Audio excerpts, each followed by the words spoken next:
Sometimes the smallest acts of kindness echo through eternity in ways we never imagine. Sometimes a simple meal shared with a stranger becomes the thread that weaves together two broken lives in the most extraordinary way. In Lancaster County, Pennsylvania, Eli Stoltzfus has spent 40 years working his small Amish farm. His hands are weathered, his back aches, but his heart remains generous. One evening, he finds a hungry little girl at the edge of his property. She's dirty, scared, and begging for food. Without hesitation, Eli shares his simple supper with her. What he doesn't know is that this child carries dangerous secrets. Men are hunting her. And soon, when Eli finds himself trapped and facing death, this same little girl will risk everything to save the man who showed her kindness. But what could a 9-year-old possibly know that would help them both survive? Before we jump back in, tell us where you're tuning in from, and if this story touches you, make sure you're subscribed, because tomorrow I've saved something extra special for you. The rooster's crow pierced the pre-dawn silence of Lancaster County, echoing across fields where morning mist clung to furrows like whispered prayers. Eli Stoltzfus stirred in his narrow bed, the same bed he'd shared with his beloved Sarah for 23 years before the Lord called her home. 3 years had passed since her funeral, yet he still reached across the cool sheets each morning, his calloused fingers finding only emptiness where her warmth once lay. Rising with the practiced efficiency of a man whose days followed the rhythm of seasons rather than clocks, Eli pulled on his worn work pants and suspenders. The leather straps had belonged to his father, Jonas, and his grandfather before that. Everything in this house carried the weight of generations. The oak table hand-hewn by his great-grandfather, the wooden bowls turned on a lathe his father had built, the prayer book whose leather binding bore the fingerprints of faithful hands across a century of morning devotions. He retrieved the prayer book from its place on the kitchen shelf, its pages yellowed with age and softened by countless readings. Opening to the morning prayer, Eli's lips moved silently through the familiar German words, just as his ancestors had done in this very kitchen. The book had been his father's most treasured possession, passed down with the solemn instruction that faith, like land, must be tended daily to bear fruit. Outside, the September air carried the crisp promise of autumn. Eli's 40-acre farm stretched before him in neat rectangles of corn stubble and winter wheat, bordered by split-rail fences that had weathered decades of seasons. The red barn, though showing its age, stood solid against the morning sky. His grandfather had raised that barn with help from the entire community, and Eli could still remember being 7 years old, carrying water to the men as they fitted each beam with careful precision. But the farm that had once bustled with life now felt achingly quiet. His 3 children, Rebecca, Daniel, and young Joseph, had all married and moved to more prosperous Amish communities in Ohio and Indiana, where farmland was cheaper and opportunities more plentiful. They wrote dutiful letters and visited for Christmas and harvest time, but their lives had taken root elsewhere. Sarah had understood their leaving, even encouraged it, saying that children were meant to fly when their wings were strong enough. Eli understood it too, but understanding didn't ease the loneliness that settled over him like morning fog. The farm itself struggled under the weight of debt and bad fortune. Last year's drought had withered his corn crop, and the spring floods had washed away topsoil that had taken generations to build. The bank in Lancaster held papers that reminded him monthly of mounting obligations, written in the stock language of business that felt foreign to a man raised on handshakes and a neighbor's word. At 62, Eli felt the burden of keeping the family land not just in his aching joints, but in the weight of decisions that grew heavier each season. His morning chores followed the same pattern they had for 40 years. Feed the chickens, milk the 3 remaining cows, muck the stalls, check the fences. Each task carried its own meditation, its own small prayer of gratitude for the provision of another day. The chickens knew his footsteps and came running when they heard the grain bucket rattle. Old Bessie, his best milk cow, nuzzled his shoulder as he settled onto the three-legged stool his father had carved. The sun climbed higher as Eli worked, painting the countryside in shades of gold and amber. Other farms dotted the rolling landscape, each one a testament to the patient work of families who had chosen this simple life of faith and labor. Smoke rose from kitchen chimneys where women prepared hearty breakfasts for their families. Children's laughter carried across the fields from the schoolhouse where Miss Emma Yoder taught reading and arithmetic in Pennsylvania. Dutch and English both taught by evening. Eli's joints protested the day's labor. He had spent hours repairing a section of fence damaged by a neighbor's bull, then harvested late potatoes from the garden Sarah had planted behind the house. Her touches remained everywhere, the herbs still growing wild by the kitchen door, the grape arbor she had trained along the south wall, the flower boxes she had painted bright blue because, she said, God loved beauty as much as utility. He prepared his supper in the same simple way Sarah had taught him during her final months, when illness had stolen her strength. A pot of beef stew simmered on the wood stove, fragrant with carrots and onions from their garden and meat from a steer he had butchered and shared with 3 neighboring families. The bread came from his own wheat, ground at Miller's Creek, and baked in the oven Sarah had requested when they first married. A woman needs a proper oven to make a proper home, she had declared, and 40 years of meals had proven her wisdom. As twilight settled over the farm, Eli sat at his kitchen table with a bowl of stew and a thick slice of bread. The house felt enormous around him, full of memories that seemed to whisper from every corner. Sarah's rocking chair sat empty by the window where she used to mend clothes and watch for his return from the fields. The silence pressed against him like a physical weight, broken only by the settling of old timbers and the distant lowing of cattle. He was scraping the last of the stew from his bowl when movement caught his eye through the kitchen window. A small figure moved along the edge of his property, staying close to the fence line like a wild animal unsure whether to approach or flee. Eli set down his spoon and watched, his weathered eyes straining in the gathering dusk. It was a child. Little girl, he could see now, walking with the careful steps of someone trying not to be noticed. Her clothes were dark and torn, her small frame thin in a way that spoke of hunger rather than natural build. She paused at the gate that led to his farmyard, her head turning this way and that as if checking for danger. Eli's heart stirred with an emotion he hadn't felt in months. He rose slowly from the table, not wanting to startle her, and moved to the window for a better look. The child couldn't be more than 9 years old, with dark hair that hung in tangles around a face streaked with dirt. She clutched something. Against her chest, a small bundle wrapped in what looked like a torn piece of fabric.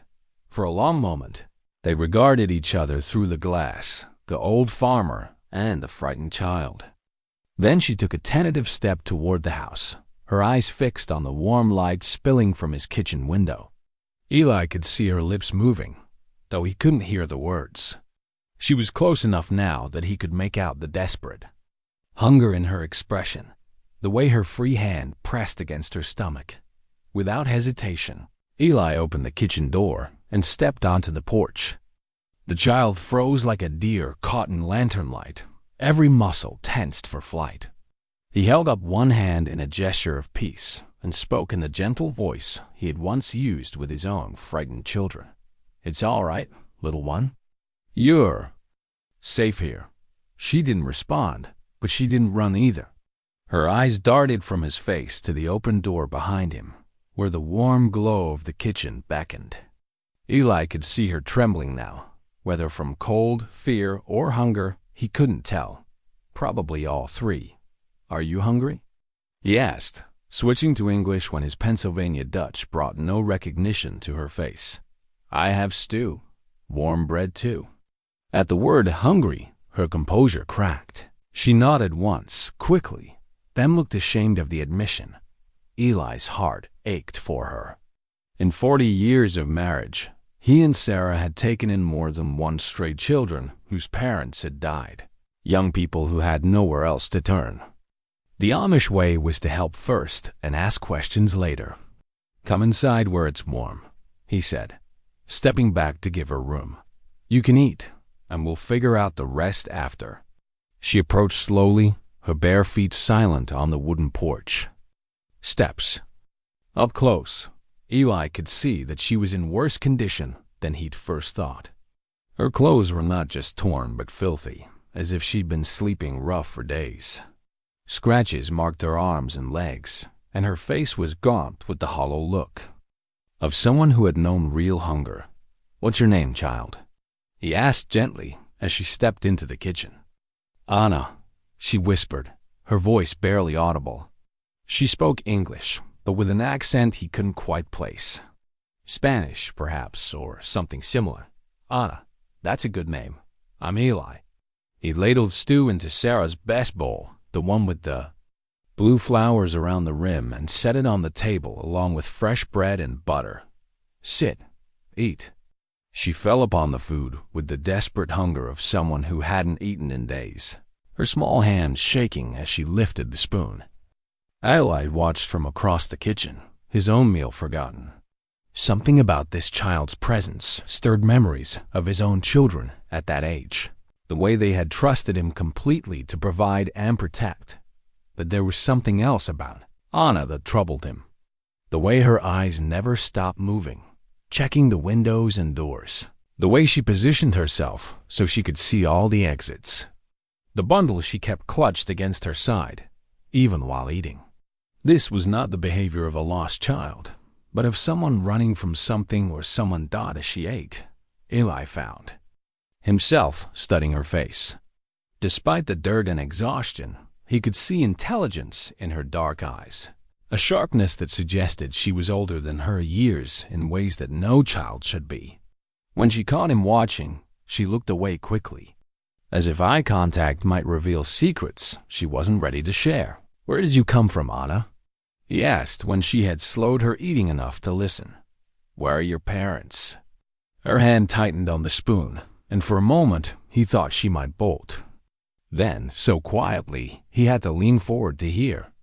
She said, "They're gone."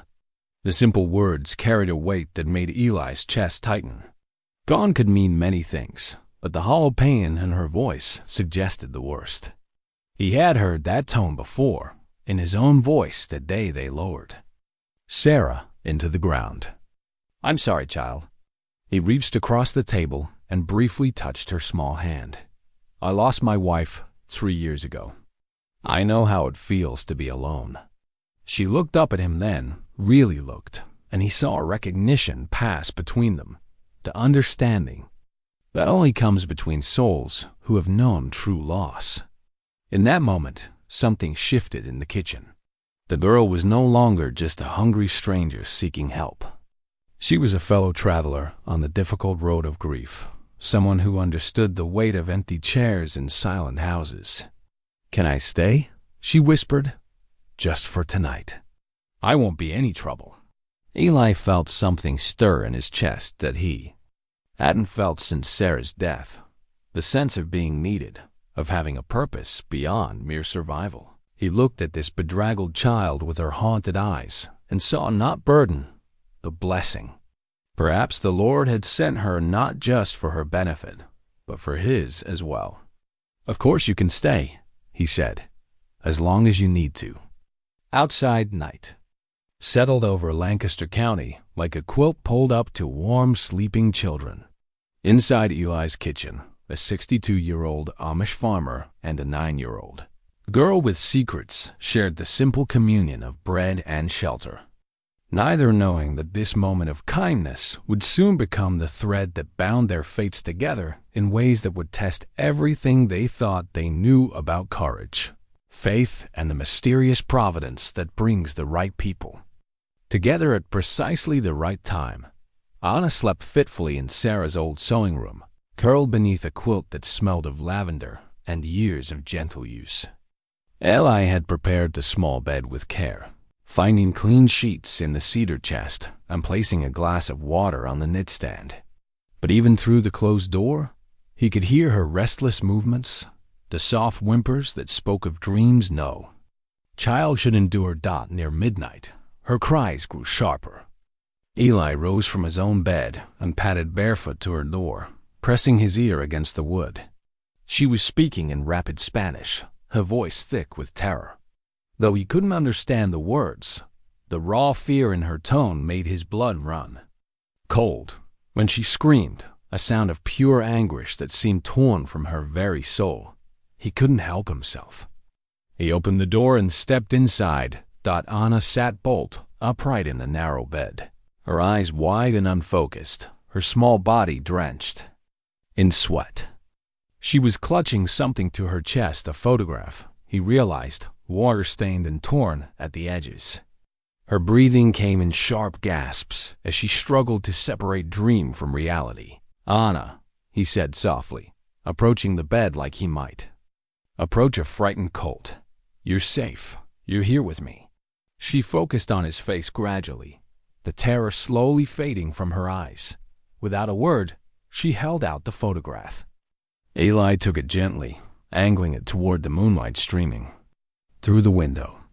It showed a family, a man in a suit and tie, a woman with kind eyes and dark hair like Anna's, and between them, a younger version of the girl now trembling in his guest bed. They stood in front of what looked like a government building, all three smiling at the camera with the confident happiness of people who believed they were safe in the world. "Your parents?"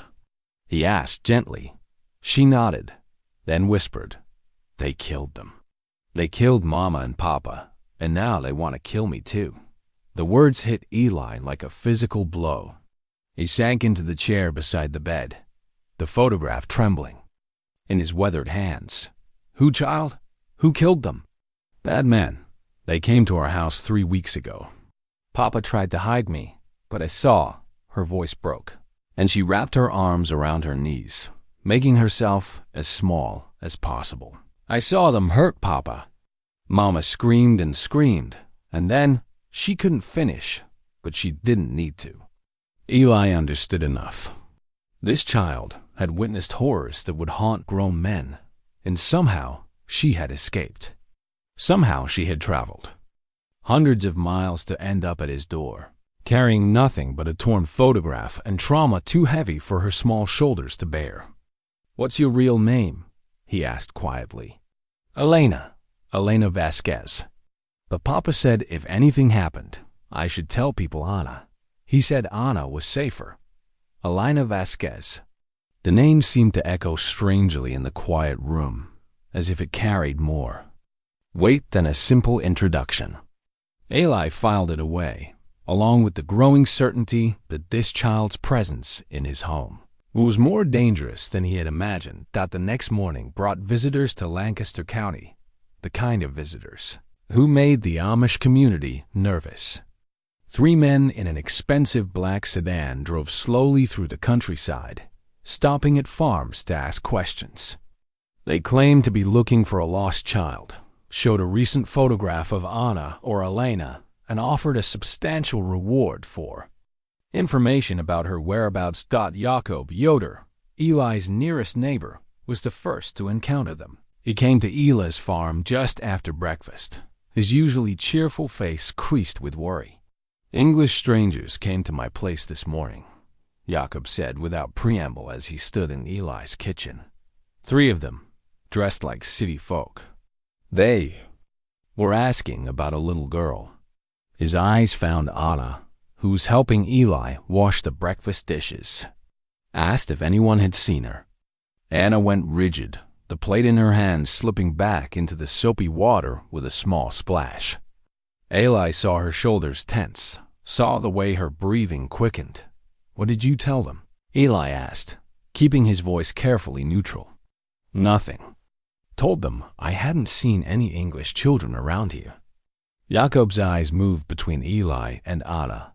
"But they're going farm to farm, Eli. Someone's going to talk eventually. You know how some of our people feel about keeping secrets from the authorities." After Jakob left, Eli sat Anna down at the kitchen table. She had been quiet all morning, picking at her breakfast and jumping at every sound from outside. Now, faced with the reality that her pursuers had found the area, she looked like she might shatter into pieces. "Elena," he said gently, using her real name for the first time, "I need to know what your father did. Why are these men looking for you?" She was quiet for so long that he thought she might not answer. Then, in a voice barely above a whisper, she said, "Papa worked for the government, the FBI.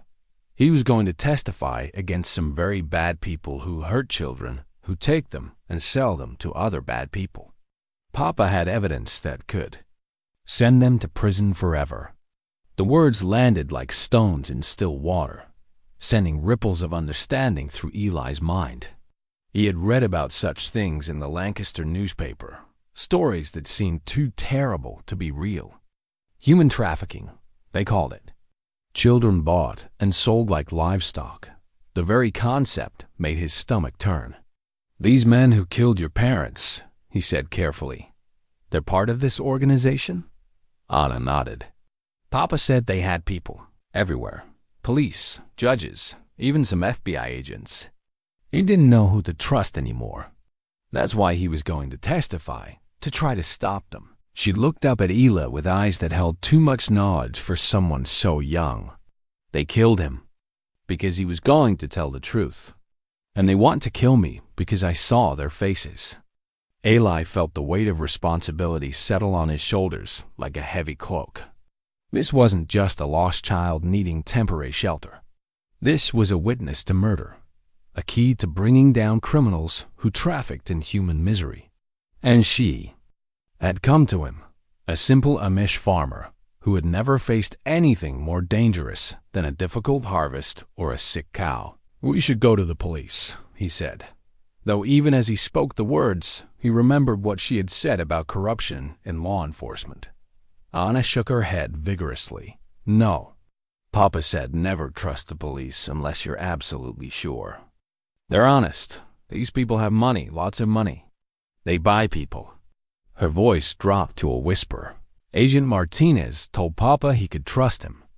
Agent Martinez was the one who told the bad men where we were hiding. The betrayal in her voice cut through Eli like a blade. This child had learned the hardest lesson life could teach, that the people who were supposed to protect her had instead delivered her family to their killers. No wonder she slept fitfully. No wonder she watched every door and window like a trapped animal. Over the next few hours, the strangers visited 3 more farms in their district. Each time, they left behind an image of polite men with hard eyes, asking careful questions and offering money for information. But Eli noticed something that chilled him. With each farm visit, their questions became more specific. They weren't just looking for a lost child anymore. They were systematically eliminating possibilities, narrowing their search. That evening, as Eli checked on his livestock, he found evidence that someone had been watching his farm. Footprints in the soft earth near his fence line, cigarette butts ground into the dirt. The prints were fresh made within the last few hours, while he and Anna had been inside. When he returned to the house, Anna took one look at his face and knew. "They found us?" she said. It wasn't a question. "Not yet, but they're close." Eli sat down across from her, his mind racing through possibilities. Elena, I need you to tell me everything. Everything about what you saw, what you know. If we're going to keep you safe, I need to understand exactly what we're facing." She nodded slowly, then reached into the small bundle she carried everywhere. From its depths, she pulled out more than just a torn photograph. There were documents papers covered in her father's handwriting, computer, printouts with names and dates, and several small objects that looked like computer storage devices. "Papa gave me these before they came," she said. "He said if anything happened to him and Mama, I should keep them safe and find someone to give them to who could stop the bad men." She looked up at Eli with absolute trust. "I think God sent me to you." Eli stared at the evidence spread across his kitchen table, evidence that could apparently bring down a criminal organization worth millions of dollars. Evidence that powerful people were willing to kill for. Evidence that a 9-year-old girl had carried across half the country, sleeping in barns and eating from garbage cans because she believed it was her duty to see justice done. Outside, darkness fell over Lancaster County like a curtain. But Eli knew that somewhere in that darkness, dangerous men were getting closer. Men who had already killed 2 adults wouldn't hesitate to kill a child and an old farmer who had gotten in their way. For the first time since Anna had appeared at his door, Eli understood the true scope of what faced them. This wasn't just about providing shelter to a hungry child. This was about standing between innocence and evil, between justice and corruption. This was about being the kind of man his father had raised him to be, even when being that man might cost him everything he had left out as he helped Anna gather up the precious evidence. Eli made a decision that would change both their lives forever. Whatever came next, he would not let this child face it alone. He had failed to protect Sarah from the cancer that took her, but he would not fail to protect Elena from the evil that hunted her. The girl who had come to his door, hungry and afraid, was more than she appeared. And tomorrow, Eli suspected, he would discover exactly what that meant for both of them. The Winchester rifle hung above Eli's mantelpiece like a relic from another time, its walnut stock polished smooth by generations of careful hands. He had not touched it in 3 years, not since the morning after Sarah's funeral, when grief had driven him to consider whether life without her was worth living. Now, as dawn broke gray and uncertain over Lancaster County, he found himself staring at the weapon his grandfather had carried in the Great War. Anna sat at the kitchen table, methodically eating oatmeal while her eyes tracked every shadow that moved past the windows. She had slept poorly again, waking twice with muffled cries that spoke of nightmares no child should endure. Her small hand shook slightly as she lifted the spoon, and Eli noticed she positioned herself so she could see both the front and back doors simultaneously. "The rifle," she said quietly, following his gaze. "Do you know how to use it?" The question cut to the heart of everything Eli had been wrestling with since Elena had revealed the true nature of her pursuers. The Amish way was peace, radical, uncompromising peace that turned the other cheek even in the face of violence. He had been raised to believe that all conflict could be resolved through prayer, patience, and the intervention of Providence. Violence was the tool of the English world, not the way of faithful people.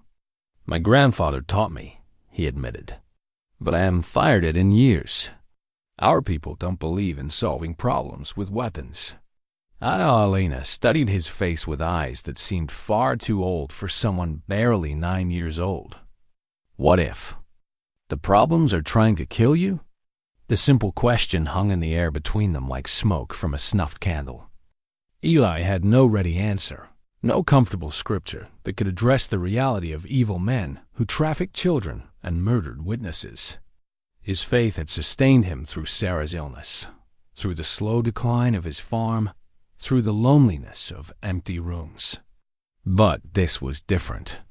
This was evil with a human face and deadly intent.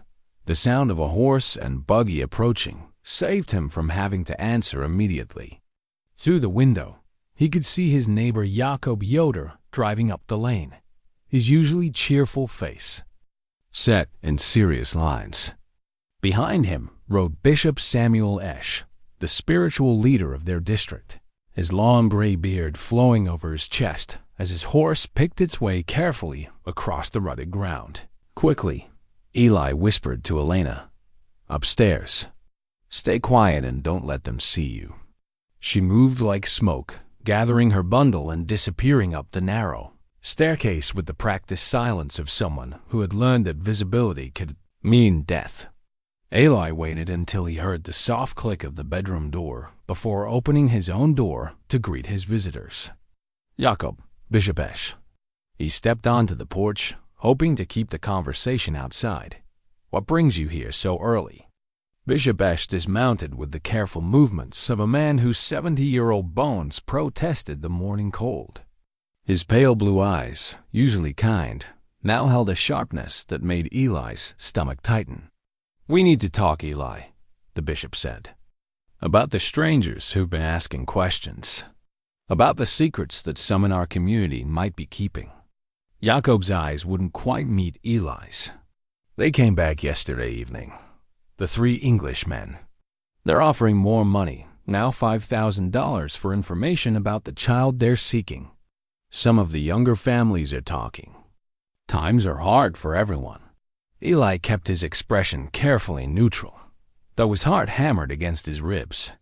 "I don't know anything about any child. Don't you?" Bishop Esch stepped closer, his voice gentle but implacable. "Eli, you're a good man, a faithful man who has endured much loss. But if you're harboring secrets that could bring danger to our community, you must speak truthfully." The weight of generations pressed down on Eli's shoulders. These men represented everything he had been raised to respect: community, tradition. The authority of faith lived in simplicity. To lie to them felt like tearing apart the very fabric of who he was. But upstairs, a child sat trembling in Sarah's old sewing room, carrying evidence that could bring down monsters who bought and sold innocence. "Bishop," Eli said carefully, "what would you have me do if evil men came seeking to harm a child? What does our faith teach about protecting the innocent?" The old man's eyes narrowed slightly. "Our faith teaches us to trust in God's providence, not to take matters into our own hands. If this child exists, if she's truly in danger, then she should be turned over to the proper authorities who can protect her. And if the authorities can't be trusted—" The words came out before Eli could stop them, revealing more than he intended. Bishop Esch and Jacob exchanged glances. "Eli," Jacob said quietly, "you're frightening me. These men, they seem like law enforcement. Federal agents, perhaps. They have identification, official-looking papers. They say this child is a key witness in a criminal investigation." A chill ran down Eli's spine.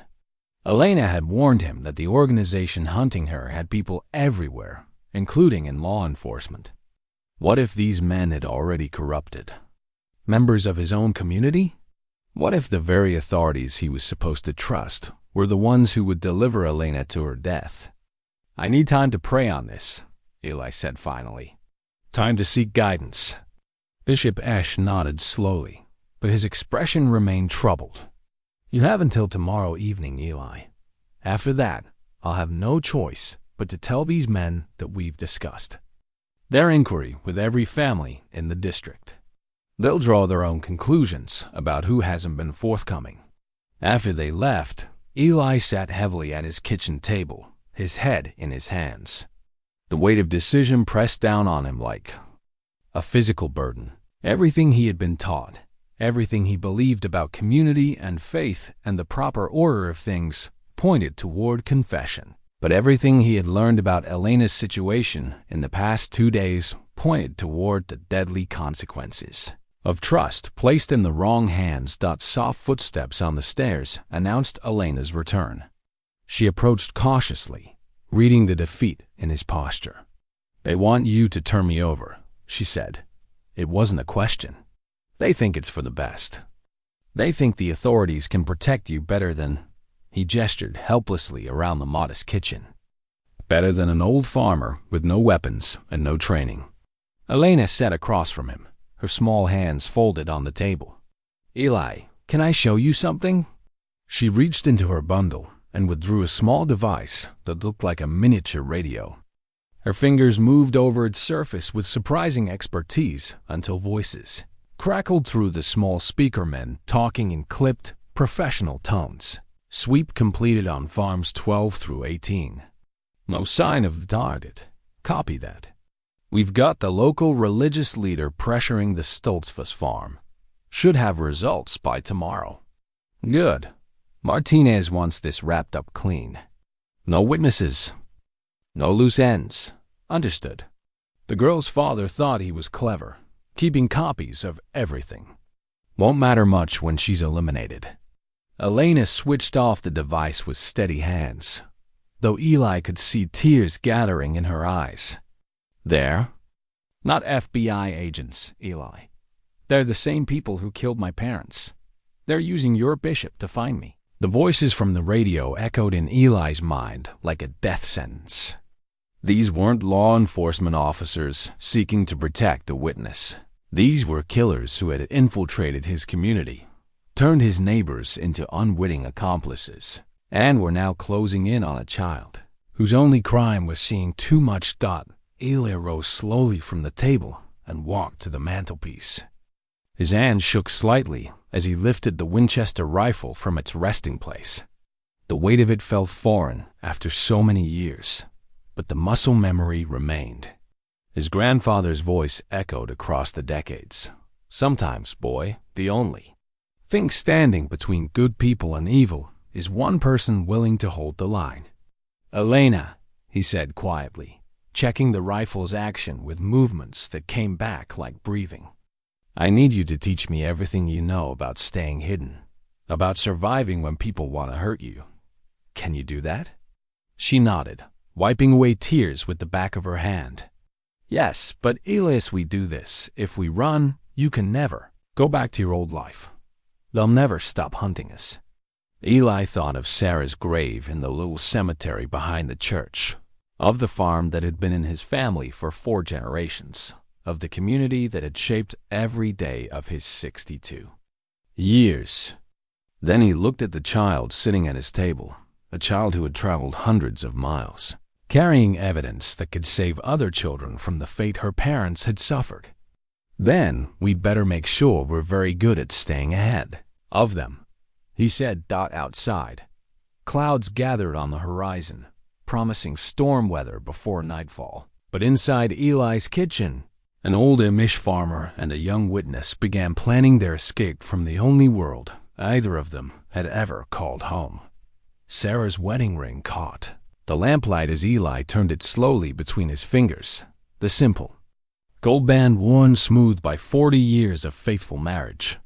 He had never removed it, not even during the darkest days after her funeral, when well-meaning neighbors suggested it was time to let go. Now, as he prepared to abandon everything he had ever known, the ring felt like an anchor to a life that was already slipping away. Elena moved through his house with the efficiency of someone who had learned to pack for flight in minutes rather than hours. She showed him what to take: essential clothes, non-perishable food, basic medical supplies, and more importantly, what to leave behind.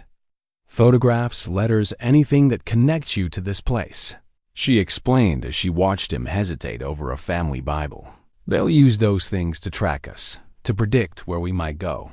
But this belonged to my great-grandfather, Eli protested, holding the leather-bound book. It has our family history written in the margins, birth dates, death dates. That's exactly why you can't take it. Elena's voice was gentle but firm. Eli, the people hunting us, they're very good at finding connections. If they think you might go to a relative, a family friend, anywhere mentioned in that book, they'll be waiting. The finality of her words settled over him like dust on a forgotten shelf. He was not just leaving his home. He was severing the threads that connected him to everyone and everything he had ever been. With trembling hands, he slipped Sarah's ring from his finger and placed it carefully in the small wooden box where she had kept her few pieces of jewelry. If God willed it, he would return someday to reclaim it. If not, where will we go? He asked, forcing himself to focus on practical matters. Elena spread a hand-drawn map across the kitchen table, her small fingers tracing routes she had apparently memorized during her desperate journey to Lancaster County. There are places, she said. Abandoned farms, old barns, caves in the hills. Places where people like us can hide when the world becomes too dangerous. People like us. The phrase struck Eli with unexpected force. When had he become part of that category, people who lived in the shadows, who survived by wits and caution, rather than trust and community? 3 days ago, His greatest worry had been whether his corn would bring enough at market to pay the banknote. Now he was planning to disappear into the countryside with a child whose presence had already cost 2 lives. "How do you know about these places?" he asked. "Papa taught me. He said his job meant we might have to run someday, that I should always know where the safe places were." Her voice grew smaller. He used to make it sound like an adventure, like a game. I didn't understand then that he was preparing me to survive. They worked through the evening, Elena teaching Eli the basics of what she called traveling dark, moving without leaving traces, hiding from vehicles, reading the signs that indicated whether a place was safe or watched. She showed him how to walk on hard ground to avoid footprints, how to choose clothing that wouldn't catch on branches or stand out against natural backgrounds, how to carry water and food so the sound wouldn't give them away. "The most important thing," she said, as they practiced moving silently through his house, "is to always think like they think. Where would they expect us to go? What would they do if they were us? Then we do something else." As darkness fell, they made their final preparations. Eli wrote a letter to his children, carefully worded to reveal nothing about Elena or their situation, simply saying that he needed to travel for a while and that they shouldn't worry if they didn't hear from him. Elena helped him hide the letter where it would be found, but not too quickly, buying them time before anyone realized they were gone. "There's something else we need to do," Elena said as they finished packing their meager supplies. "We need to make them think we went a different direction than we actually did." She led him outside to where his horse and buggy waited in the barn. With practiced movements, she began creating false signs of their departure buggy tracks leading toward the main road. A few deliberately dropped items that would suggest they had fled toward Lancaster City. It was, Eli realized, the work of someone who understood both pursuit and evasion far better than any 9-year-old should. "How long have you been planning this?" he asked as he watched her work. "Since the first night I got here," she admitted. "I hoped I could stay longer, that maybe the bad men would give up. But I always knew we'd probably have to run." She looked up at him with eyes that held both wisdom and profound sadness. "I'm sorry, Eli. I'm sorry I brought this to your home." Eli knelt beside her in the soft earth of his barnyard. This child who had already lost everything and now was taking responsibility for his losses as well. "Elena, listen to me. What happened to your parents? What's happening to us now? None of that is your fault. The people responsible are the ones who choose to do evil, not the ones who stand against it." She nodded, but he could see she didn't entirely believe him. The weight of survival, of being the keeper of evidence that could bring down powerful criminals, had aged her beyond her years. She carried guilt that belonged to adults, responsibility that should have been shared by institutions and agencies designed to protect the innocent. They left the farm just after midnight, moving on foot through fields Eli had known since childhood. Elena led the way, her small form barely visible in the moonlight, as she navigated by instincts that seemed to come from somewhere deeper than training. Behind them, Eli's house sat dark and empty, still holding the warmth of their presence, but already beginning its transformation into memory. The night air carried the scent of autumn-dying leaves, harvest stubble, the promise of winter's approach. It should have been a peaceful time, a season for gathering in the fruits of labor and preparing for the months of rest ahead. Instead, Eli found himself following a child through darkness, leaving behind everything he had ever called his own. "Where are we heading?" he whispered as they reached the edge of his property. "There's an old mill about 5 miles north," Elena replied without breaking stride. "Abandoned for years, but the root cellar is still intact. We can hide there while we figure out what to do next." As they walked through the night, Eli felt the last threads connecting him to his old life stretch and snap. Behind them, smoke rose from the direction of his farm, thin tendrils visible against the star-filled sky. Elena saw it too and touched his arm gently. They're burning it, she said simply. They want to make sure you can never go back. Eli watched 40 years of his life disappear in flames and smoke. The house where he had loved Sarah, where his children had been born, where 4 generations of his family had built their lives through faith and hard work, all of it reduced to ash and memory. The men hunting Elena weren't just killers. They were destroyers of everything good and peaceful in the world. But beside him walked a child who had survived worse losses and still carried hope for justice. If she could endure the murder of her parents and still believe that right would triumph over evil, then perhaps an old farmer could find the strength to keep walking away from everything he had been toward whatever he was meant to become. The mill waited ahead in the darkness, offering shelter and the promise of another day to plan their next move. Behind them, flames lit the sky like a funeral pyre for the man Eli Stoltzfus had been for 62 years. Ahead lay only uncertainty, and a growing bond between a grieving farmer and a child who carried the weight of justice on her small shoulders. The abandoned mill's root cellar smelled of earth and forgotten time, its stone walls seeping with decades of dampness that chilled the bones. Elena had been right about its suitability as a hiding place. The entrance was concealed behind a tangle of berry bushes, and the underground chamber itself was invisible from any angle unless you knew exactly where to look. They had been hiding there for 2 days, living on cold food and bottled water, while the sound of search helicopters echoed across the countryside above them. Elena sat cross-legged on the dirt floor, her father's FBI badge catching the dim light from their single flashlight.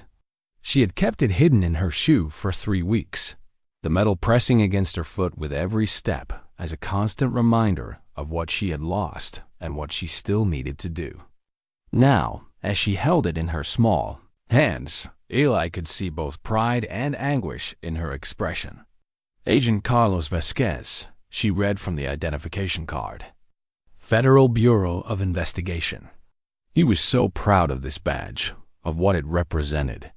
A voice was barely above a whisper in the enclosed space. He used to tell me that being FB, I meant standing between good people and bad people, making sure the good people could sleep safely at night. Eli studied the badge, noting the official seals and the serious photograph of a man who looked exactly like Elena around the eyes. "Tell me about his work," he said gently. "Help me understand what we're really fighting against." Elena took a shaky breath, then began to speak in the careful, measured tones of someone who had been rehearsing this story for weeks. Papa worked in what they called the Human Trafficking Task Force. He said there were bad people, who stole children and sold them like property, not just here in America, but all over the world. It was like a business to them, except their product was children. The words hit Eli like physical blows. In his world of simple farming and community faith, such evil seemed almost incomprehensible. Children were precious gifts from God, to be protected and nurtured. The idea that people could view them as commodities to be bought and sold made his stomach turn. Papa spent 2 years gathering evidence, Elena continued. Names, places, money, trails, photographs, everything needed to destroy the whole network. But the deeper he dug, the more he realized how big it was. Police chiefs, judges, even other FBI agents were taking money to look the other way. She reached into her bundle and withdrew a manila folder, its edges worn from handling. Inside were documents that made Eli's head spin: bank records, photographs of official-looking meetings, transcripts of recorded conversations. The scope of the conspiracy was staggering, involving dozens of people in positions of power and trust. This organization, Elena explained, pointing to a chart that mapped connections between various individuals. They call themselves the Providence Network. They move children through a series of safe houses, always staying ahead of law enforcement, always having someone on the inside to warn them when raids are coming. Eli studied the names and faces scattered across the documents. Many were people he had never heard of, but some were disturbingly familiar: a state senator he had voted for, a federal judge whose photograph had appeared in the Lancaster newspaper, even a prominent businessman who had been featured in church publications for his charitable work. Your father was going to testify against all of these people? Elena nodded. He had evidence that could send most of them to prison for life. That's why they killed him, not just to stop his testimony, but to send a message to anyone else who might think about crossing them. The magnitude of what they faced settled over Eli like a suffocating blanket. This wasn't just about protecting one child from a few criminals. This was about standing against an organization with resources, connections, and the willingness to kill anyone who threatened their operations. How could an old farmer and a 9-year-old girl possibly hope to succeed where federal agents had failed? As if reading his thoughts, Elena pulled out another item from her bundle, a small digital device that looked like a cross between a phone and a camera. Papa gave me this the night they came for us, she said. It has copies of everything, all the evidence, all the recordings, everything needed to prove what the Providence Network has been doing. But if you have all this evidence, Eli said, why haven't you given it to the authorities? Elena's expression grew even more serious. Because Papa didn't know which authorities could be trusted. Agent Martinez was his partner, someone he thought was clean. Martinez was the one who convinced Papa to move our family to a safe house. Martinez was the one who told the killers exactly where to find us. The betrayal in her voice cut through Eli like a blade. This child had learned the hardest lesson of all, that the people sworn to protect the innocent sometimes served those who would destroy them instead. So what do we do? Eli asked. How do we get this evidence to people who will act on it? Elena was quiet for a long moment, her small fingers turning the digital device over and over in her hands. Papa had a plan, she said finally. If something happened to him, I was supposed to contact a reporter named Sarah Chen at the Washington Herald. Papa said she was investigating the Providence Network independently, that she could be trusted to get the story out. Then that's what we'll do. We'll find a way to contact this reporter. It's not that simple, Elena interrupted. The Providence Network has been hunting me for 3 weeks.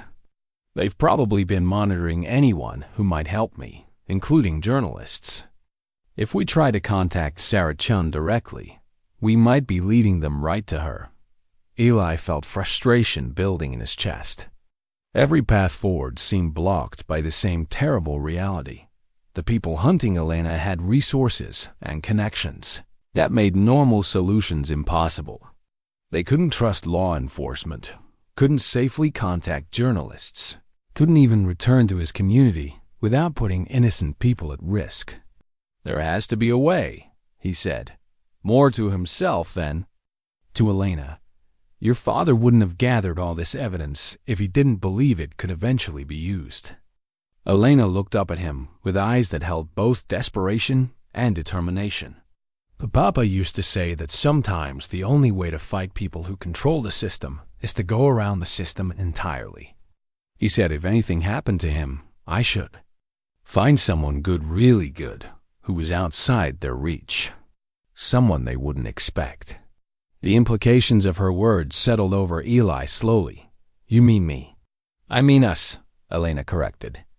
Papa always said that the most dangerous person to a corrupt system was someone who had nothing left to lose and everything to fight for. Outside their hidden sanctuary, the sound of vehicles moving along distant roads reminded them that the search continued. Somewhere above them, men with resources and connections were systematically closing off their options, making their world smaller with each passing hour. But in the dim light of the root cellar, an old farmer who had lost everything and a young girl who carried the weight of justice began to understand that their greatest advantage might be the very thing their enemies couldn't comprehend: the willingness to sacrifice everything for what was right. The badge in Elena's hands caught the light again, and Eli saw not just a symbol of her father's service, but a promise that the fight for justice would continue as long as good people were willing to stand against evil, no matter the cost. The mill's hidden root cellar had become more than a refuge. It had become a sanctuary where two wounded souls found solace in shared purpose. Elena had discovered a cache of old mason jars and wooden crates, remnants from when the mill had been a working operation, and she had arranged them to create a makeshift home in the underground chamber. The space was barely 8 feet square, but she had organized it with the efficiency of someone who understood that survival often depended on making the best of impossible circumstances. Eli sat on an overturned crate, watching smoke rise in the distance where his farm had been. The destruction was complete now, not just the house and barn, but the fields as well. Blackened earth stretching to the horizon where corn had once grown tall and proud. Everything his great-grandfather had built, everything his father had preserved, everything he had planned to pass on to his children, all of it reduced to ash and memory. "I'm sorry," Elena whispered from her corner of the cellar, where she was carefully organizing her father's evidence. "I'm sorry they destroyed your home because of me." Eli looked at her in the dim light. This child who carried burdens no adult should bear, let alone someone barely 9 years old. "Elena, listen to me carefully. What happened to my farm? What happened to your parents? None of that is because of you. It's because of evil people who choose to hurt others for money and power." She nodded, but he could see the guilt still etched in her young features. "Mama used to say that God brings people together when they need each other most," she said quietly. "Maybe that's why I found you. Maybe you needed someone to protect as much as I needed someone to protect me." The wisdom in her words struck Eli like a gentle revelation. Since Sarah's death, he had been drifting through his days like a man without purpose, going through the motions of farming and faith but feeling hollow inside. Elena's arrival had forced him to become something more than a lonely widower waiting for his own death. She had made him feel necessary again, essential in a way he hadn't experienced since his children were small. "Tell me about your mother," he said, settling more comfortably on his crate. "What was she like?" Elena's face softened with memory. "Beautiful, strong. She came from Mexico when she was young. Met Papa when he was working a case near the border. She used to sing while she cooked old songs her grandmother had taught her. She said music was the language of the heart, that it could heal wounds that words couldn't touch. She hummed a few bars of something soft and melodic, her voice echoing strangely in the enclosed space. The melody was haunting, filled with longing and love and loss." Eli found himself thinking of Sarah, of the hymns she used to sing while working in her garden, of the way music had always been part of their life together. "Papa said Mama saved him," Elena continued. "Before he met her, his work was consuming him. He was angry all the time, fighting against evil, but forgetting to celebrate good. Mama taught him to find joy even in the middle of darkness." She sounds like she was a remarkable woman. She was. And she loved Papa completely, even knowing his work was dangerous. Even knowing that loving an FBI agent meant always living with the possibility that he might not come home. Elena's voice grew smaller. "She used to tell me that love meant being brave enough to care about someone, even when caring hurt." Eli felt tears prick his eyes. Sarah had said something similar during her final weeks when the cancer was winning. And they both knew their time together was nearly over. "Love is not just for the easy times," she had whispered. "Real love is what remains when everything else falls away." "Your parents loved you very much," he said to Elena. "They would be proud of how brave you've been, how you've kept their memory alive by protecting the evidence they died for." Elena looked up at him with eyes that held depths no child should possess. "Eli, can I ask you something? Do you think they're watching us?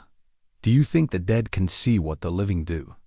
The question touched the core of everything Eli believed about faith, death, and the continuation of love beyond the grave. In the Amish tradition, the dead were with God, at peace and beyond the troubles of the earthly world. But in his heart, he had always believed that Sarah somehow remained present in his life, guiding him through moments of decision and doubt. "I think love doesn't end when life does," he said carefully. "I think the people who shaped us, who taught us how to be good, remain part of us always. Your parents live on in your courage, in your determination to see justice done. My Sarah lives on in the kindness she taught me to show to people like you." Elena nodded slowly, then did something that surprised him. She reached into her bundle and pulled out a small wooden cross, carved with intricate patterns that spoke of hours of patient work. "Papa made this for Mama on their first wedding anniversary," she said. "She wore it every day until they took it from her.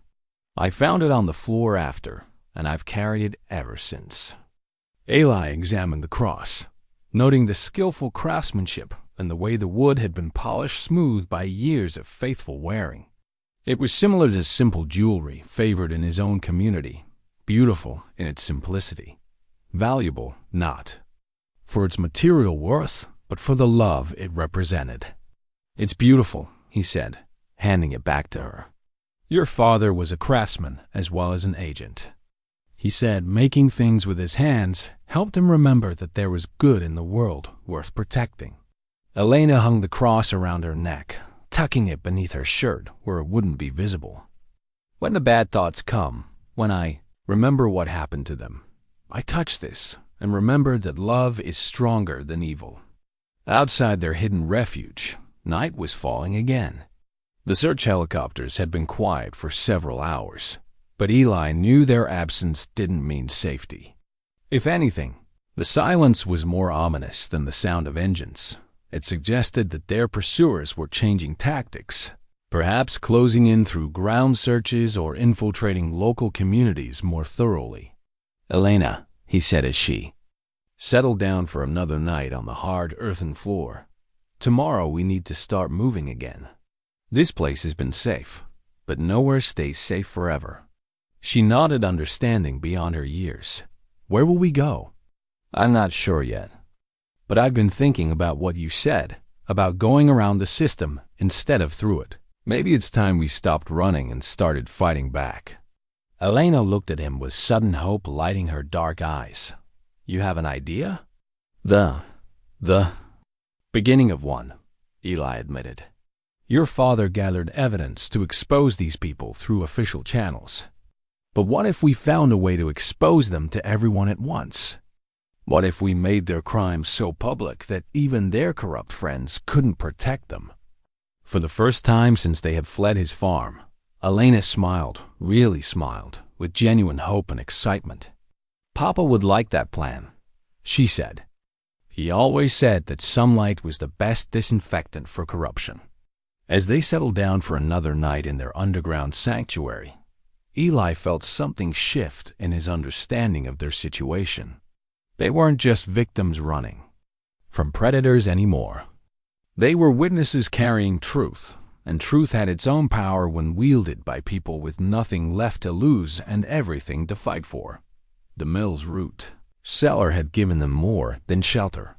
It had given them time to grieve, to plan, and to forge a bond that would sustain them through whatever came next. Tomorrow they would emerge into a world that wanted them dead, but they would emerge together, united in purpose and strengthened by the love of those they had lost. The contact came through Elaine's radio scanner on their third morning. In the root cellar, a transmission on a frequency her father had taught her to monitor, using code words that made Eli's heart leap with hope. Agent Martinez, identifying himself as FBI Deputy Director for Internal Affairs, was requesting a meeting with any surviving members of the Vasquez family. He claimed to have new evidence about the corruption within the Bureau and promised federal protection for Elena if she would turn over her father's files. "This could be it," Eli said, as they listened to the repeated transmission. "A chance to end this safely." Elena stared at the small radio device, her expression unreadable. Agent Martinez, she repeated softly. Papa trusted him completely. He said Martinez was one of the few agents he knew was absolutely clean. For the first time since they had begun running, Eli felt genuine optimism. A federal agent, someone with the authority and resources to protect Elena properly, was offering them a way out of their desperate situation. They could turn over the evidence, see justice done, and perhaps even find Elena a safe home with a proper family. How do we respond? Eli asked. Elena showed him how to use the radio's transmit function, and within minutes they had arranged a meeting for that evening at an abandoned church 10 miles north of the mill. Agent Martinez assured them that he would come alone, that the location would be secure, and that Elena would be in federal custody and completely safe within hours. As they prepared to leave their sanctuary, Eli felt lighter than he had in days. The burden of protecting Elena, of knowing what to do with evidence that could bring down powerful criminals, was about to be lifted from his shoulders. Soon she would be with people trained to handle such situations, and he could return to the... Thought stopped him cold. Return to what? His farm was destroyed. His community probably viewed him as a criminal, and his old life was gone forever. But perhaps that wasn't entirely bad. Perhaps this experience had shown him that he was capable of more than he had ever imagined. They reached the abandoned church just as sunset painted the sky in shades of orange and gold. The building had been empty for decades, its congregation long since moved to a newer facility in town, but the structure remained sound. Tall windows still held fragments of stained glass, and the altar, though dusty, maintained its dignity beneath a canopy of spider webs and settling darkness. Agent Martinez was waiting for them, exactly as promised. He was a man in his 50s with graying hair and kind eyes, wearing a rumpled suit that suggested long hours and genuine dedication to his work. His federal identification looked authentic, and his manner was both professional and compassionate. As he greeted them, "Elena," he said gently, kneeling to her eye level, "I'm so sorry about your parents. Your father was one of the finest agents I ever worked with, and your mother was a remarkable woman. I promise you that the people responsible will face justice." Elena moved closer to Eli, suddenly shy in the presence of this official stranger. "You knew my papa?" "I knew him well. He talked about you constantly, how proud he was of your intelligence, your courage. He would be amazed to see how well you've survived these past weeks." Martinez glanced at Eli with apparent gratitude. "And you must be the farmer who's been protecting her." Carlos would have been grateful to know Elena found someone so willing to help. Eli felt a warm glow of validation. This was how the situation should be resolved, with proper authorities taking responsibility, with Elena safe, with justice served through legitimate channels. "Agent Martinez," Elena said quietly, "Papa gave me evidence about the Providence Network. Everything he gathered over 2 years of investigation." Martinez's eyes sharpened with interest. "The Providence Network, yes. We've been trying to crack that organization for years. Your father's evidence could be the key to bringing down the entire operation." He held out his hand. "If you have the files with you, I can ensure they reach the right people immediately." Elena reached for her bundle, then paused. Something in her posture changed, a subtle stiffening that Eli didn't understand. She tilted her head slightly, as if listening to something only she could hear. "Agent Martinez," she said carefully, "what was the name of Papa's informant inside the Providence Network?" Martinez smiled reassuringly. "Elena, those are operational details I can't discuss, even with you. But I can promise that we'll use every piece of information your father gathered to. Papa never told me about any informant." Elena interrupted, her voice growing sharp. "He said the investigation was conducted entirely through surveillance and financial records. He specifically said he couldn't risk using informants because he didn't know who could be trusted. A flicker of something, annoyance, calculation, crossed Martinez's features before his compassionate expression returned. Elena, you're just a child. Your father probably simplified things when he talked to you about his work. But Elena was already backing away, her hand reaching for Eli's arm. Papa never simplified anything. He said I was smart enough to understand the truth, that understanding was the only way I could stay safe. Eli felt confusion wash over him. Why was Elena being so suspicious of someone who was obviously trying to help them? Martinez seemed legitimate, professional, exactly what they needed. Elena, Martinez said, his voice taking on a slightly harder edge. I understand you've been through trauma, that it's difficult to trust anyone. But I'm here to help. Your father would want you to cooperate with federal authorities. That's when Elena pulled out her father's radio scanner and switched it to a specific frequency. Voices crackled through the small speaker, the same voices they had heard before, coordinating the search for Elena. Target is confirmed at the church location. Martinez has visual contact. Copy that. Martinez, do you have the evidence? Working on it. The girl is more suspicious than anticipated. May need to adjust approach. Understood. We're in position. If you need backup. The voices faded, but their meaning was crystal clear. Elena slowly turned to face Martinez, her young face set in lines of terrible understanding. Agent Martinez was the one who told the bad men where we were hiding, she said to Eli, never taking her eyes off the man who was no longer pretending to be their savior. Agent Martinez was Papa's partner. Agent Martinez killed my family. The transformation in Martinez was immediate and chilling. The kind eyes became cold and calculating, the compassionate expression replaced by something predatory. His hand moved toward his jacket in a motion that Eli recognized instinctively as reaching for a weapon. You should have made this easy. Elena, Martinez said, his voice completely different now, harder, devoid of the warmth he had projected moments before. Your father's evidence has been a problem for a lot of important people. Important people who pay very well to have their problem solved. Eli stepped protectively in front of Elena, his mind racing to understand how completely they had been deceived. This man wasn't here to save them. He was here to eliminate the last witness to his crimes. The Providence Network isn't just a criminal organization, Martinez continued, pulling out what was unmistakably a service weapon. It's a business partnership between law enforcement and people who understand that certain laws are merely obstacles to profit. Your father never could grasp that concept. Elena's hand found Eli's, her small fingers surprisingly steady. Papa said you were his best friend, she whispered. He trusted you with everything. Your father was naive, Martinez replied. He thought justice was about right and wrong.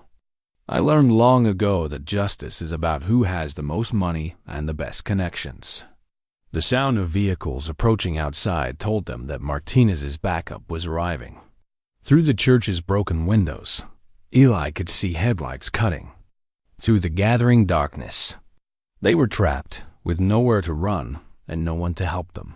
But Elena, this remarkable child who had survived everything the world had thrown at her, wasn't finished fighting. Her free hand moved to the digital device containing her father's evidence, and Eli saw her finger hover over what looked like a transmit button. You want Papa's evidence? She called out to Martinez. You can have it. Her finger pressed down, and somewhere in the electronic ether, the secrets that had cost her parents their lives began broadcasting to every media outlet, law enforcement agency, and government watchdog organization her father had programmed into his emergency protocol. Martinez's face went white as he realized what she had done. You little. The rest of his words were lost in the sound of breaking glass as Eli, moving with strength he didn't know he possessed, hurled himself at the corrupt agent who had betrayed everyone who had ever trusted him. Outside, the vehicles were stopping, doors slamming, voices shouting orders. But inside the abandoned church, an old farmer and a young girl had just declared war on corruption itself, and the battle for their lives was only beginning. The hand-carved chess set had been Eli's father's pride, each piece whittled during long winter evenings by the light of kerosene lamps. Now the wooden knights and bishops lay scattered across the floor of the abandoned church where Eli had thrown the game board at Martinez, buying precious seconds for their escape through the vestry window. As they ran through the darkness toward the tree line, Elena clutched the empty board against her chest, not for sentimental value, but because its flat surface was exactly what they needed for the plan taking shape in Eli's mind. "The old Brenman settlement," Elena gasped as they paused behind a grove of oak trees, watching headlights sweep the church grounds behind them. "You mentioned it yesterday. How far?" 3 miles through the woods," Eli replied, checking the compass he had taken from his farm before they fled. "But Elena, that place has been abandoned for 20 years. No power, no phones, no way to call for help." Elena's eyes glinted in the moonlight with an intensity that reminded him of her father's determined expression in the family photograph. "That's exactly why it's perfect. Papa always said that when you're outnumbered and outgunned, you choose the battlefield that gives you the advantage." As they moved through the forest, Elena explained her strategy with the calm precision of someone far older than 9 years.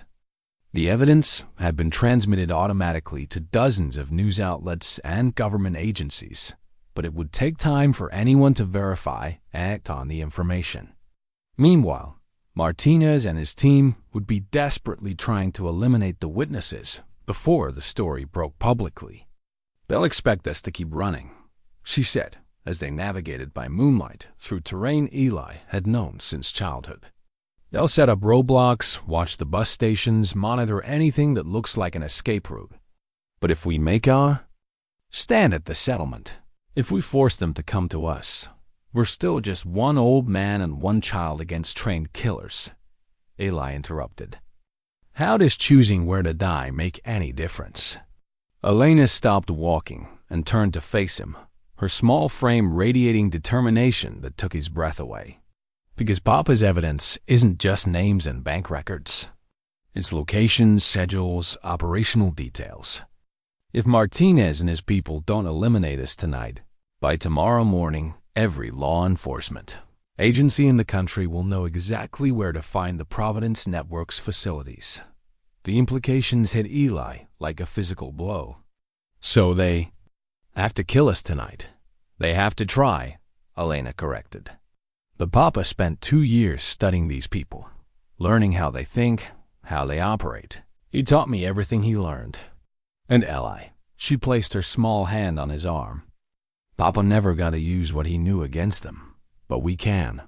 The abandoned Brenman settlement emerged from the darkness like a ghost town preserved in time. The main house stood 2 stories tall, its windows boarded, but its structure sound. The barn, though weathered, still rose against the star-filled sky with the dignified presence of good craftsmanship. A dozen smaller buildings, workshops, storage sheds. The old schoolhouse clustered around a central courtyard that had once buzzed with the life of a thriving Amish community. "Why did they leave?" Elena asked as they approached the main house. "The soil went bad," Eli explained. "Something about chemical runoff from a factory upstream. The crops failed 3 years running, and the families moved to better land." He paused, remembering. "This was my cousin's place. I helped raise that barn when I was 16. Elena was already studying the settlement with tactical eyes that seemed impossible in someone so young. "The house is too obvious. They'll expect us there. The barn has good sightlines, but no back exit." "But the schoolhouse," she pointed to a small building at the edge of the courtyard. Windows on 3 sides, 2 doors, and that bell tower for observation. They spent the next hour transforming the old schoolhouse into something between a fortress and a communications center. Elena's knowledge of electronics, learned from watching her father work, proved invaluable as she rigged the chessboard with components salvaged from her father's equipment. The result was a makeshift signal amplifier that could boost transmissions from the small radio devices they carried. The evidence went out automatically. She explained as she worked, but we need to make sure people know it's legitimate, that it came from Papa's investigation. We need to tell the real story before Martinez can spin it as terrorist propaganda or fake intelligence. Eli watched her work, marveling at the combination of childlike determination and adult competence that had carried her through weeks of impossible circumstances. "Elena, how do you know how to do all this?" She looked up from the electronic components scattered across the old teacher's desk. "Papa used to bring work home sometimes. He said the best way to protect me was to make sure I understood what he was fighting against. He taught me about surveillance, communication, how criminal organizations work." Her voice faltered slightly. "He never thought I'd have to use it to stay alive." As midnight approached, they heard the distant sound of vehicles moving through the countryside.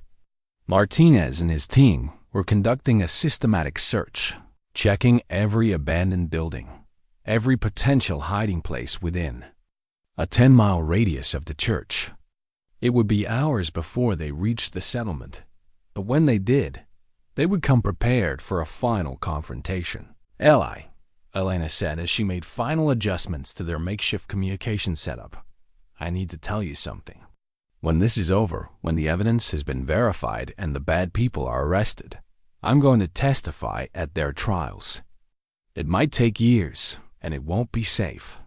There will be other people who want me dead."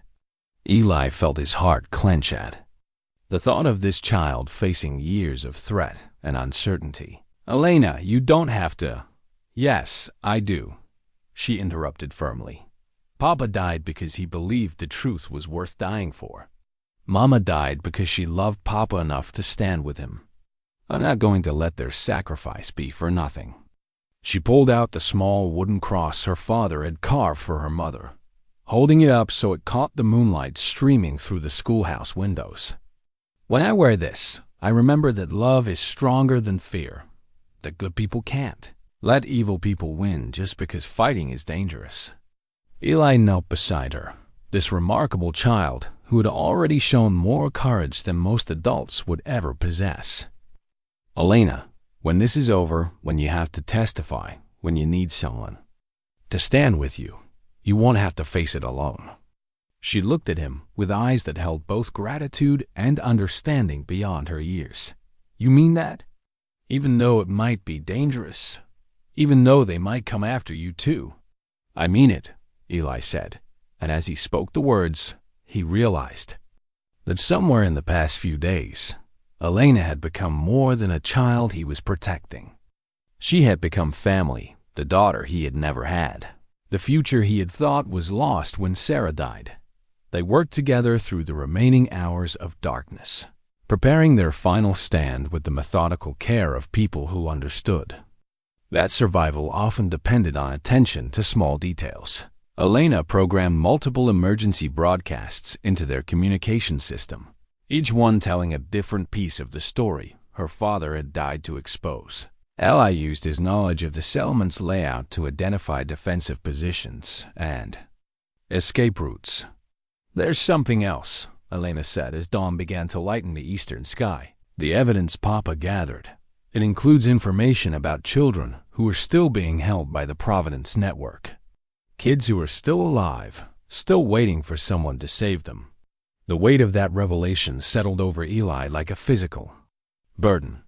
This wasn't just about justice for Elena's parents or stopping future crimes. There were children, how many, who were depending on the evidence Elena carried to secure their freedom. "How many?" he asked quietly. "Papa thought at least 30 in this region alone. Maybe more." Elena's voice was steady, but Eli could see tears gathering in her eyes. "Kids like me, maybe younger. Kids who don't have anyone fighting for them, except us." Through the schoolhouse windows, they could see vehicles moving along the distant road, black SUVs and unmarked cars that had no business in Amish country at dawn. Martinez and his team had found the settlement, and they were preparing for what they clearly intended to be the final confrontation. Elena checked the chessboard one more time, ensuring that their communication equipment was ready to broadcast their story to the world. Eli positioned himself at the window that offered the best view of the courtyard, his grandfather's rifle loaded and ready despite every instinct of his peaceful upbringing. "Elena," he said as the vehicles drew closer, "whatever happens in the next few hours, I want you to know that meeting you has been the greatest privilege of my life. Your parents would be proud of who you've become." She smiled at him with the radiant joy of a child who had found safety in the midst of chaos. "Eli, Papa used to say that sometimes God puts people exactly where they need to be when they need to be there. I think he was right about that." Outside, car doors slammed and voices called orders in the crisp morning air. Martinez and his team were taking positions around the settlement, preparing to end the threat Elena represented once and for all. But inside the old schoolhouse, an Amish farmer who had lost everything and a 9-year-old girl who carried the weight of justice prepared to make their final stand, not just for their own lives, but for the truth that could save dozens of other children and bring down one of the most powerful criminal organizations in the country. That the chessboard sat, ready to transmit their story to the world. The evidence that had cost 2 lives was about to fulfill its purpose. And somewhere in the growing light of dawn, the future waited to be decided by courage, determination, and the unbreakable bond between 2 people who had found family in the most unlikely circumstances.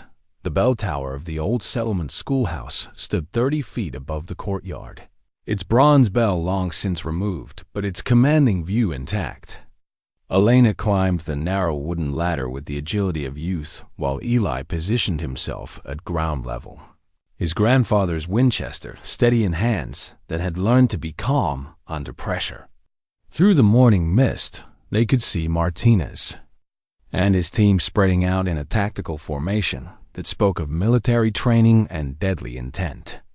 5 vehicles.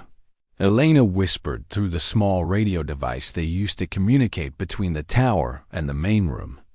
At least 12 men. They're treating this like a military operation. Eli watched through the schoolhouse window as figures in dark clothing moved between the abandoned buildings, systematically checking each structure before advancing toward their position. These weren't desperate criminals. They were professionals, methodical and patient in their approach to eliminating witnesses. "Can you see Martinez?" Eli asked quietly into his radio. "Third vehicle from the left. He's coordinating from behind cover." "Eli." Elena's voice carried a note of excitement despite their desperate situation. "He's on a radio, and I think I can pick up their frequency." The chessboard, repurposed as a signal amplifier, crackled to life with intercepted transmissions from the assault team. Martinez's voice came through clearly, confirming Eli's worst fears about their tactical approach. "Remember, we need the girl alive long enough to confirm she has no additional copies of the evidence. The farmer is expendable, but Elena Vasquez dies only after we've secured all materials." Elena's response was to activate the first of her program broadcasts, sending her father's evidence streaming to news outlets across the country, along with a live audio feed of Martinez's orders. "Let's see how they like having their tactics broadcast on the morning news," she said with grim satisfaction. The effect was immediate. Martinez's voice exploded through the radio with fury and desperation. "She's transmitting. Take them now. All units advance immediately." The coordinated assault that followed was unlike anything Eli had ever experienced. Men emerged from cover, positioned around the settlement, moving with practiced efficiency toward the schoolhouse. Windows shattered as suppressing fire kept Eli away from his observation points. The sound of boots on wooden porches and the crash of doors being forced open filled the morning air. But Elena had anticipated their tactics. Her father's training had taught her to think like her enemies, and she had prepared accordingly. The first men to reach the schoolhouse found themselves navigating a maze of overturned desks and deliberately created obstacles, slowing their advance while Elena tracked their positions from above. "Northwest window," she called through the radio. Two men with automatic weapons. Eli had never shot at another human being in his 62 years. But when those men aimed their weapons at the bell tower where Elena crouched, some deeper instinct took control. The Winchester spoke once, and one of the attackers stumbled backward with a cry of pain and surprise. "The farmer's armed." Martinez's voice crackled through their radio intercept. "Suppressing fire on the bell tower takeout. Their communication position." Elena descended the ladder with movements that spoke of pure adrenaline, landing beside Eli as bullets splintered the wooden walls around them. "They're trying to cut off our transmissions," she said, working frantically at the chessboard setup. "I need to get the rest of Papa's evidence uploaded before they can stop us." The next few minutes passed in a blur of movement and sound. Elena's fingers flew over the electronic components, transmitting file after file of her father's investigation, while Eli used his knowledge of the settlement's layout to keep them one step ahead of the assault team. They moved from room to room, using furniture and architectural features for cover, while the chessboard continued its vital work. "Upload at 60%, Elena reported, as they took temporary shelter behind the old teacher's desk. "The bank records and financial trails are going out now." Outside, sirens wailed in the distance, whether police responding to reports of gunfire or more of Martinez's people arriving as backup, Eli couldn't tell. What mattered was that Elena's strategy was working. Every minute they survived was another minute for the evidence to spread beyond Martinez's ability to suppress it. "Elena," Eli said as she worked, "there's something I need you to know. If something happens to me, nothing's going to happen to you," she interrupted fiercely. "We're going to get through this together." But Eli could see the tactical situation deteriorating. Martinez's team was well-trained and well-equipped, while he and Elena had only determination and the desperate courage of people with nothing left to lose. The distance between their hiding spot and any viable escape route was being systematically closed off by professional killers who had all the time in the world. 80% upload complete, Elena announced, then looked up at Eli with eyes that held both triumph and terror. "Eli, we did it. Papa's evidence is out there now. Even if we don't, the truth is going to survive." Through the shattered windows of the schoolhouse, Eli could see Martinez himself approaching, flanked by armed men who moved with the confidence of people who believed victory was assured. The corrupt agent's face was visible now, twisted with rage and desperation as he realized that his carefully constructed career of betrayal was crumbling with each file. Elena transmitted. The bell tower above them, empty now but still commanding, stood as a silent witness to their struggle. In a few minutes, Martinez would reach the schoolhouse, and their desperate gambit would face its ultimate test. But Elena's upload was nearly complete, and somewhere beyond their embattled sanctuary, the truth was spreading like wildfire through networks that no amount of corruption could completely control. Anna's mother's crucifix caught the morning light. As it swung from her neck, the small silver cross deflecting a bullet that would have ended her young life in an instant. The projectile, meant for her heart, instead struck the metal and sent her tumbling behind an overturned desk as Martinez himself entered the schoolhouse with murder in his eyes.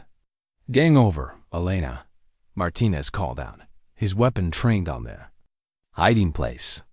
"Your father's evidence is meaningless without a witness to authenticate it. Dead children don't testify in court." But Elena was far from finished. The chessboard still hummed with electronic activity, and she had one final gambit prepared, a live video transmission that would show the world exactly who Martinez was and what he was willing to do to protect his criminal empire. "Actually," Elena said, standing slowly with her hands visible but her voice steady. "I think the game is just beginning." The small camera attached to their communication setup had been recording everything, streaming live footage to news outlets that were already running the story of a corrupt FBI agent's desperate attempt to murder a child witness. Martinez's face went white as he realized that his crimes were being broadcast in real time to anyone with access to the internet. "You clever little." Martinez raised his weapon, but Eli was already moving. 62 years of farm work had given Eli Stoltzfus strength that city-bred killers couldn't comprehend. His tackle caught Martinez completely off guard, sending both men crashing into the wall with bone-jarring force. The corrupt agent's weapon flew across the room as they struggled. Two men fighting for their lives and the future of a child who had already lost too much. Elena didn't waste the opportunity. Her fingers flew over the chessboard's controls, sending the final pieces of her father's evidence into cyberspace while simultaneously broadcasting a message that would ensure the truth survived even if she didn't. "My name is Elena Vasquez," she said clearly into the camera. "My father was FBI agent Carlos Vasquez, and he died because he tried to stop people who buy and sell children. Agent Martinez killed my parents, and now he's trying to kill me. But Papa's evidence is already out there, and the world is going to know what these people have been doing." Martinez broke free from Eli's grip and lunged for his fallen weapon, but Elena was ready for him. The training her father had given her, the survival skills she had hoped never to use, came flooding back. She moved like quicksilver, staying just out of Martinez's reach while keeping the camera focused on his increasingly desperate attempts to silence her. "There are children being held right now," Elena continued, her voice never wavering despite the chaos around her. 30 kids in this region alone, maybe more. They're in warehouses and abandoned buildings, waiting for someone to save them. The addresses are in Papa's files that are being downloaded by law enforcement agencies across the country right now. Martinez's face contorted with rage as he realized the complete scope of his failure. Not only had he failed to retrieve the evidence and eliminate the witness, but his own crimes were now being broadcast live to millions of people. His cover was blown, his criminal organization exposed, and his own freedom forfeit. "You destroyed everything," he screamed, raising his weapon toward Elena, but Eli was there, positioning himself between the corrupt agent and the child who had become his daughter in all but law. The Winchester rifle was in his hands again, and 40 years of hunting had made him an excellent shot at close range. "Agent Martinez," Eli said quietly, his voice carrying the calm authority of a man who had found his purpose. "You're under citizen's arrest for the murder of 2 federal agents and the attempted murder of a child." The sound of helicopters approaching from multiple directions filled the air. Real federal agents this time, responding to Elena's broadcast with the urgency that genuine law enforcement brought to crimes against children. Through the shattered windows of the schoolhouse, they could see unmarked vehicles racing toward the settlement from every direction. Martinez's remaining team members, hearing the approaching sirens and realizing their operation had become a complete disaster, began melting away into the countryside. Without their corrupt leader to coordinate them, they were just criminals trying to escape justice, and escape was becoming impossible as legitimate authorities closed in from all sides. "It's over," Elena said to Martinez, her small hand resting protectively on the crucifix that had saved her life. "Papa's evidence is public now. The children you helped kidnap are going to be rescued, and you're going to prison for the rest of your life." Martinez's weapon trembled in his hands as he faced the complete destruction of everything he had built through years of corruption and betrayal.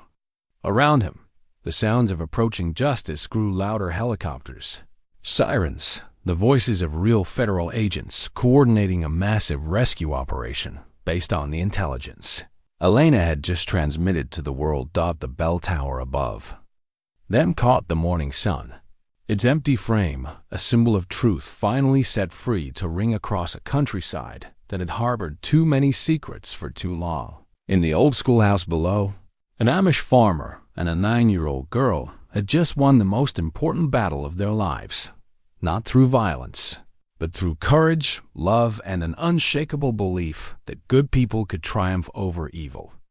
When they were willing to stand together and fight for what was right, the adoption papers lay spread across the kitchen table of Eli's rebuilt farmhouse, official documents that transformed what had already become true in their hearts into legal reality.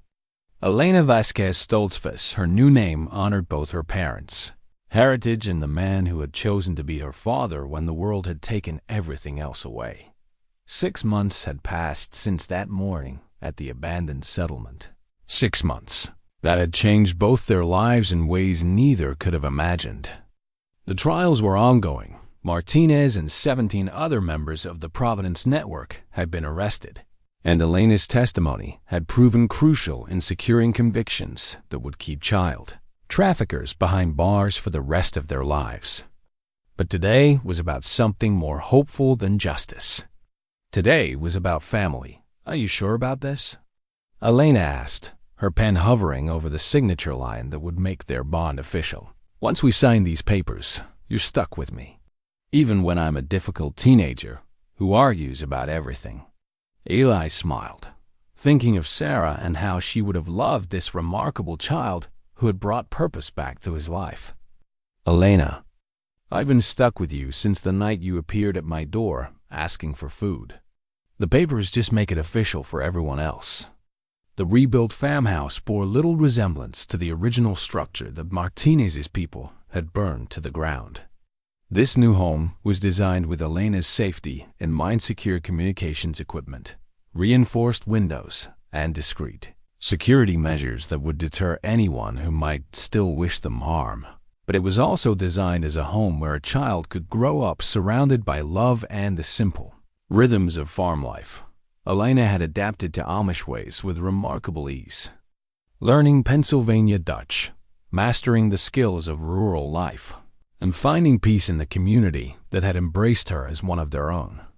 But she had also brought changes to their district, a greater awareness of the world beyond Lancaster County, an understanding that sometimes faithful people were called to engage with dangers there traditional isolation had shielded them from. The reporter called again this morning, Elena said, as she carefully signed her new name on the adoption documents. Sarah Chun from the Washington Herald.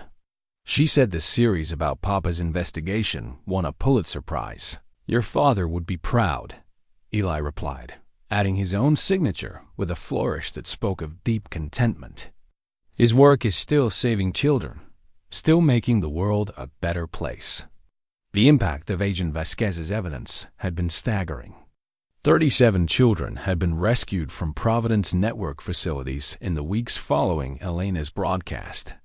The organization's financial network had been dismantled, its political connections exposed, and its operations shut down across multiple states. Elena's courage in preserving and transmitting her father's work had literally saved dozens of lives. Eli, Elena said quietly, I've been thinking about something. When I turn 18, when I'm old enough to make my own decisions about everything, I want to work with kids who've been through what I went through.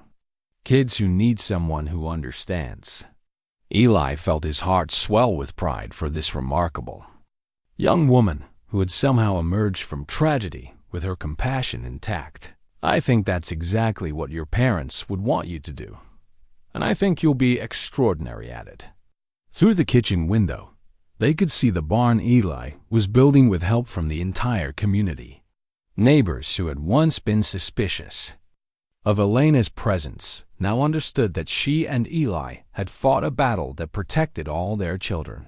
The barn raising scheduled for next week would be a celebration not just of construction, but of the bonds that had been forged through shared purpose and mutual protection. Elena reached into her pocket and pulled out the small wooden cross her father had carved for her mother, holding it up to catch the afternoon sunlight streaming through the window. Mama used to say that families aren't just about blood. They're about people who choose to love each other even when it's difficult. Your mother was a wise woman, Eli said, remembering his own wife's words about love persisting beyond loss. Family is the people who stand with you when the world gets dangerous, who help you carry burdens that are too heavy for one person alone.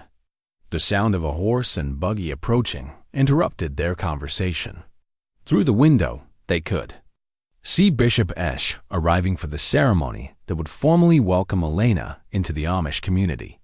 Other families followed: the Yoders, the Millers, the Bylers, all coming to witness the signing of papers that would give Elena the legal protection of family and the community support she would need as she continued to heal from her losses. "Are you ready for this?" Eli asked as Elena tucked the cross back beneath her shirt, where it had rested close to her heart for 6 months. "I've been ready since that first night when you shared your supper with me," Elena replied. "I just didn't know it yet." As their neighbors gathered in the rebuilt farmhouse, Elena found herself thinking about the simple meal that had started everything: Eli's willingness to share his leftovers with a hungry stranger, his instant compassion for a child in need. That act of kindness had saved her life, but it had also saved his, pulling him back from loneliness and grief into a world where he was needed, where his love could make a difference. The adoption ceremony was brief but deeply meaningful, witnessed by a community that had learned to see beyond their traditional boundaries when protecting children was at stake. When it was finished, when Elena was officially and legally his daughter, Eli felt Sarah's presence in the room as surely as if she had been standing beside them. That evening, as they shared a simple supper at the same kitchen table where their relationship had begun, Elena looked across at the man who had chosen to be her father and smiled with the radiant joy of someone who had found home after a long journey through darkness. "Papa would say this is how providence works," she said, her voice soft with contentment. "The right people finding each other exactly when they need to." Outside, night settled over Lancaster County with the gentle peace that comes to communities where good people look after one another. Inside the farmhouse, an Amish farmer and his adopted daughter shared the simple communion of family, proof that sometimes the smallest acts of kindness echo through eternity in ways we never could imagine.